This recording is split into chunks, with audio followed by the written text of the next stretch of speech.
ESPN, starting with WrestlePalooza on September 20th. The best sports, movies, and shows. Get all of ESPN, Disney Plus, and Hulu right now. Are you ready? We're back on Get Up. Time for a Week 2 wide receiver watch with our resident wide receiver, Andrew Hawkins. Hawk, let's start with the Steelers. Taking on the Seahawks. Revenge game, DK Metcalf. Aaron had his last week. Now DK has his. Yep. Does he go scorched earth on his former team? Man, I hope so, because I do love a good revenge game. It does something to me. But I think it's going to be tough if Aaron Rodgers doesn't get rid of that timidness he has in the pocket. He was too worried about the rush, which releases his ability to get downfield for DK Metcalf. And DK did great on some after-the-catch runs, but he's a down-the-field guy. And you got to sit in the pocket. You got to be confident to deliver to get the most out of DK. We're going to talk more about their offense a little later in the show. In the meantime, another receiver. Justin Jefferson didn't go off Week 1. No. What's he going to do against Atlanta? He's not going to go off in Week 2, unfortunately. Justin Jefferson is the best wide receiver in football, but J.J. McCarthy is still growing. He looked great in the fourth quarter, but it's still going to take time before he fully gets the full power and get the most out of J.J. Jefferson. And then finally, we've got George Pickens, who in Week 1 didn't get much done against Philadelphia. We kept talking about how he's going to go up against the other corner, and we didn't see it. What's he going to do against the Giants? I don't want to go 0-3 here, so I'm going to say George Pickens is going to go off, and he needs to. He needs to be more disciplined. He needs to be an outlet for Dak Prescott. He has to be able to be a guy that isn't just a go-ball merchant. You got to block. You got to have the details in every single route you run. That's the only way to truly take the pressure off of CeeDee Lamb, and I think he will do it against the New York Giants. I want to get more deeply into that with Orlovsky has a tape of it because there was some concern about what we did and didn't see from George Pickens in Week 1. What did you see? Not enough effort and not enough commitment to the team. For me, it's do you want to be a part of this team and the future of this organization or not? And there is, to Hawk's point, of the screen. He goes, runs by the safety gets in on the play.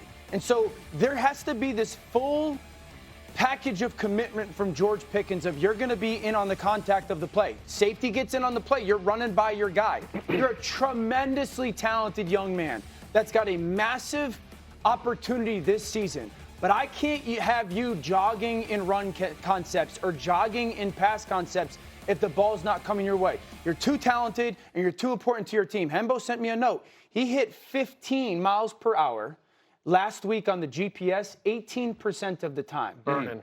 That's not enough. That's not enough, dude. You got to be all in.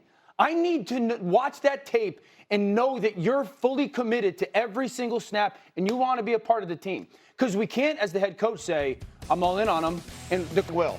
Yeah, Danny. Not giving a whole lot of effort on plays when you know he's not getting the ball. Yes. This is not a situation where it's not there. And I just believe that that's not how you can play that position in the NFL on a consistent basis.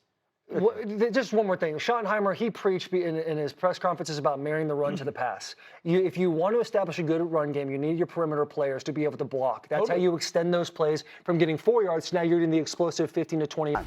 17 weeks. He's come back to what we talked about on this show at this time last week. In Pittsburgh, he was viewed as the most talented guy in the league, the most talented receiver, but somebody that they could not always count on for various reasons.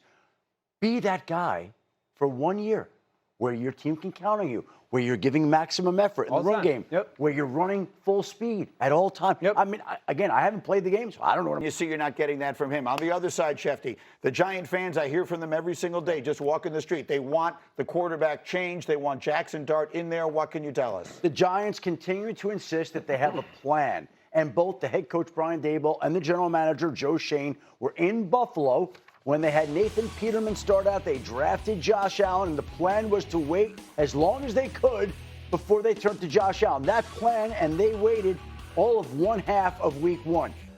After this first loss, Brian Daboll did not initially commit to Russell Wilson. So now we have a situation where for every game they lose, for every time Russell Wilson throws an incomplete pass, these questions are going to come up. The fans want Jaxson Dart. They're going to get him at some point. We don't know whether it's going to be at halftime of this game or after Week 2, but at some point, when there's another loss or two and Russell's struggling, Jaxson Dart is coming. If it looks the same way at halftime, they'll have no choice. Jaxson Dart will be coming out as the starting quarterback. They'll have no choice. Now, I don't like it because I don't want to put him behind that offensive line. Yes. But does the quarterback's athleticism, mask some of the offensive line issues? Can you do some more stuff with them to help the offensive line? But if it looks the same way, he'll be coming out in the second half. All right, I have to leave it there for the moment. We're up against the bottom of an hour. We'll talk much more about this as we go because the fans want to see the quarterback change. And it is time for AI-generated fantasy insights provided by IBM. We look at the projected game breakers for tonight, specifically which players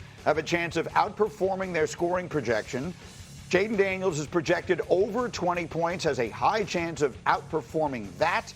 Meanwhile, the Packers have a few receivers, Jaden Reed, Matthew Golden, that could be in line for breakout games. If you're playing fantasy, now you know. Coming up, one of the all-time great players says this all-time great team has lost the thing that made them great. You need to hear this, and you will next. Plus, disappointment in Detroit. What happened to the Lions' offense? How much trouble are they in this quickly? Orlovsky is sounding the alarm about his former team as we roll on. It's Get Up on ESPN. Barber's check engine light is on.